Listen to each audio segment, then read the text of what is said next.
In this lecture, we're going to be studying the very fundamental or basics of plants. Please know that this is a lecture series of 4 individual lectures, and this is the first one of those 4 lectures. Each lecture is going to focus on different aspects of the fundamentals of plants. I'm sure you all know what plants are and how they look like.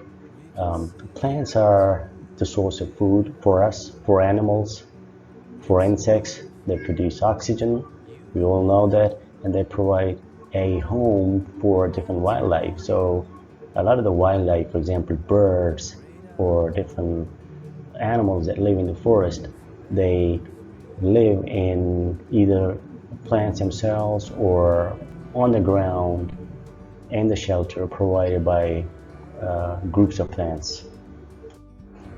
All plants have some basic parts. For example, most of the plants, they have leaves, they have a well-defined stem, they also have roots, some produce fruits, and some produce flowers. So all plants have some basic parts, and it's important for us to understand the role of those parts. One of the most important parts of plants include leaves. Leaves are important because that's where photosynthesis takes place, and it's the process of photosynthesis that provides food not only to the plant itself but to the animals as well, because those animals, even humans, feed on those plants in order to harvest the carbohydrates or the energy that is synthesized through the process of photosynthesis. So leaves are very important, and perhaps a plant will not survive without having leaves. Typically, a leaf has a leaf blade, which is the flattened surface of the leaf, which concentrates sunlight in order to make the process of photosynthesis possible for the plant. And there's petiole.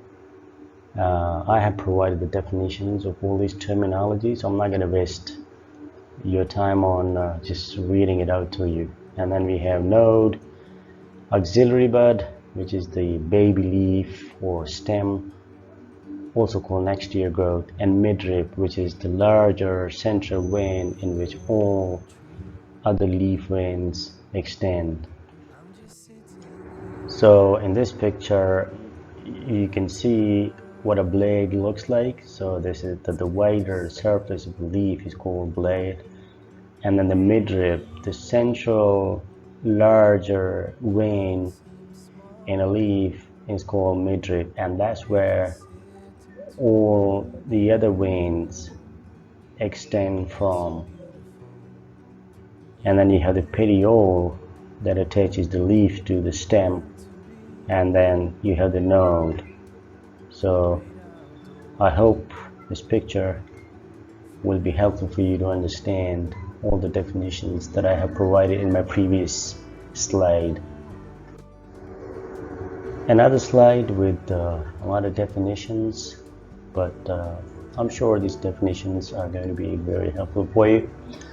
I do have a picture to make you understand what all these different internal parts of the leaf mean. So you have upper epidermis, as the name indicates, the upper layer of the cells on the leaf covered by cuticles, called upper epidermis, palisade mesophil, spongy mesophil, guard cells, which are the 2 cells that protect or that form stomata, and then the stomata itself, which is a microscopic pore on the surface within the epidermis of land plants. Like you don't have stomata in aquatic plants. Chloroplasts are organelles found in plant cells and other eukaryotic organisms that conduct the process of photosynthesis. And then you also have, of course, lower epidermis on the underside of the leaf. So all the names that I have explained or defined in my previous slide are visible here. You have the upper epidermis, so you have the cuticle, you have the guard cells, the two guard cells highlighted in green, and then the stomata itself, which is microscopic pore.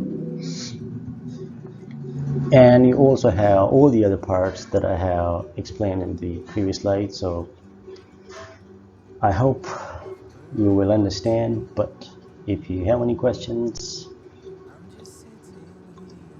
you can ask me. Leaves are of different types.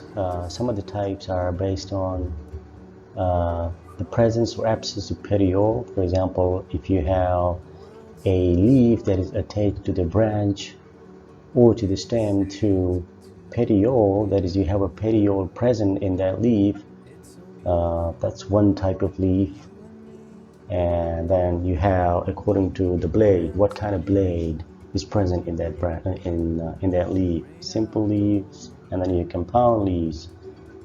Compound leaves have a fragmented blade with divisions reaching the midrib. This would have been one of your assignments, but unfortunately we cannot go ahead with an assignment like that on campus, so you will have to rely on the internet to identify different leaves.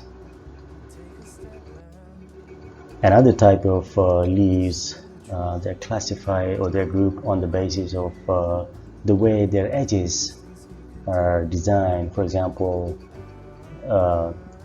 sometimes you have a leaf which has a very smooth margin, so that's one type of leaf.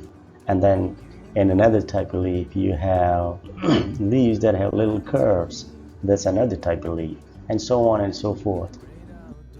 In the same way, you have leaves that are called dentate leaves, and you have lobe leaves, and then you also have leaves according to the shape of the blade. You either have a leaf which is elliptic, or you either have a leaf that is more like a lancet, that's why they're called lanceolate, ovate. You don't have to remember all these different terminologies, but at least you know how and what kinds of leaves are present in the world. You have leaves that are grouped on the basis of how their veins are present, either parallel or they're pinnate or palmate, or according to the arrangement on the stem. I hope you have got some information about the very basics or fundamentals of plant leaves. If you have any questions, you can send me an email, and I'll be happy to get your questions answered. So this is it for this lecture. Thank you very much. Please let me know if you have any questions or comments.